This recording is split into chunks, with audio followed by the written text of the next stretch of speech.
अस्सलाम वालेकुम। आज हम एक बहुत ही खास सफ़र पर निकल रहे हैं। ये सफ़र है कुरान पाक के 27वें पारे की गहराइयों में, जहां हम इसके अहम पैगामात को समझने की कोशिश करेंगे। और इस सफ़र में जो किताब हमारी रहनुमाई करेगी वो है मौलाना मोहम्मद इलियास कुमन साहब की खुलासतुल कुरान। तो चलें इसकी रोशनी में इन अजीम सूरतों को समझने की कोशिश करते हैं।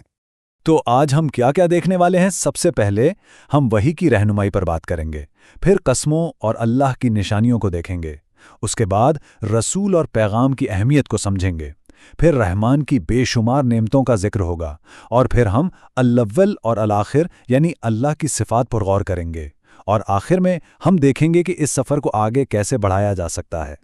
चलें जी, तो शुरू करते हैं अपने सफ़र का पहला हिस्सा।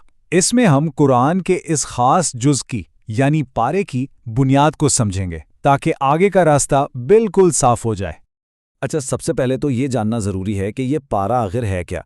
देखें, कुरान मजीद को 30 बराबर हिस्सों में बांटा गया है और हर हिस्से को पारा या जुज़ कहते हैं। इसका मकसद यह है कि तिलावत में आसानी हो, ख़ास तौर पर जब कोई रमज़ान के महीने में पूरा कुरान ख़त्म करना चाहे। अब हम आते हैं सूरत तूर की तरफ। आप देखेंगे कि इस सूरत का आगाज़ कितना ज़बरदस्त और ताकतवर है। अल्लाह ताला एक बहुत बड़ी हकीकत को साबित करने के लिए कुछ बहुत मुक़द्दस चीज़ों की कस्में उठाता है। ज़रा इन कस्मों पर गौर तो कीजिए। कसम है तूर की, और एक लिखी हुई किताब की, और आबाद घर की, और ऊंची छत की, और भरे हुए समंदर की। ये सिर्फ अल्फाज नहीं हैं, बल्कि हर कसम एक बहुत बड़े ऐलान के लिए स्टेज तैयार कर रही है। ये कायनात में फैली अल्लाह की अज़मत की तरफ इशारे हैं। तो ये कस्में क्या हैं? कोहे तौर, जहां अल्लाह ने हज़रत मूसा अलैहिस्सलाम से बात की, लिखी हुई किताब यानी ख़ुद कुरान, आबाद घर, आसमान की बुलंद छत और ठाठे मारता समंदर। ये सारी निशानियां एक ही हकीकत की तरफ इशारा कर रही हैं, और वो है अल्लाह की बेपनाह कुदरत और क़यामत के दिन का यकीनी होना। इसमें कोई शक नहीं है। अच्छा, जब इतनी बड़ी बड़ी निशानियों की कसम खाकर एक हकीकत को साबित कर दिया गया, तो अगला सवाल क्या आता है? यही ना कि जो पैगंबर ये पैगाम दे रहा है वो कितना सच्चा है, और ये पैगाम कैसा है। बस यही वो नुक्ता है जहां से हम सूरतुन नज्म में दाखिल होते हैं।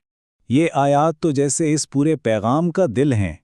इनमें अल्लाह ताला बिल्कुल साफ साफ ऐलान करता है, तुम्हारे साथी ना भटके हैं और ना बहके हैं, और ना वो अपनी ख्वाहिश से कुछ कहते हैं। ये तो सिर्फ वही है जो उन पर नाजिल की जाती है, यानी ये जो कुछ भी है ये बराह रास्त अल्लाह की तरफ से है। इसमें नबी सल्लल्लाहु अलैहि वसल्लम की अपनी मर्जी का कोई दखल नहीं है। तो खुलासा क्या निकला? बहुत सादा और बहुत गहरा।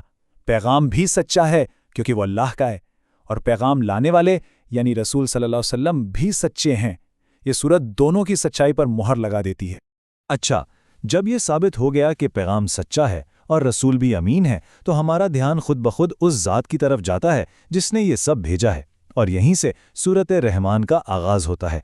ये सूरत हमें उसी रहमान की अनगिनत नेमतों पर गौर करने की दावत देती है, ताकि हमारे दिल शुक्र से भर जाएं।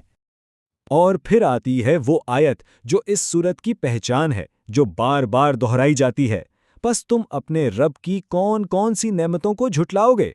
ये एक ऐसा सवाल है जो सीधा दिल पर लगता है। ये हमें मजबूर करता है कि हम रुकें, सोचें और अपने इर्द गिर्द फैली उन नेमतों को देखें जिन्हें हम अक्सर नज़रअंदाज कर देते हैं। और ये नेमतें हैं क्या? सबसे बड़ी नेमत तो ये कि उसने कुरान सिखाया, फिर इंसान को बनाया, हिसाब किताब के लिए सूरज और चांद मुकर्रर किए, आसमानों को बुलंद किया, और इस पूरी कायनात में एक तवाज़ुन, एक बैलेंस कायम किया, और ये ज़मीन ये तमाम मखलूक़ात के लिए बनाई। ये सब हमें याद दिलाता है कि हम हर लम्हा, हर सांस इसी की रहमत में जी रहे हैं।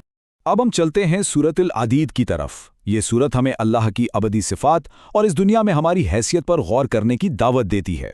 यानी ये जो मालो दौलत है, इसके साथ हमारा क्या ताल्लुक़ है। इस सूरत में अल्लाह की ज़ात की एक ऐसी ज़बरदस्त तारीफ़ की गई है। वही अव्वल है और वही आखिर, और वही ज़ाहिर है और वही बातिन, और वो हर चीज़ को खूब जानने वाला है, यानी वो वक्त और जगह की कैद से आज़ाद है।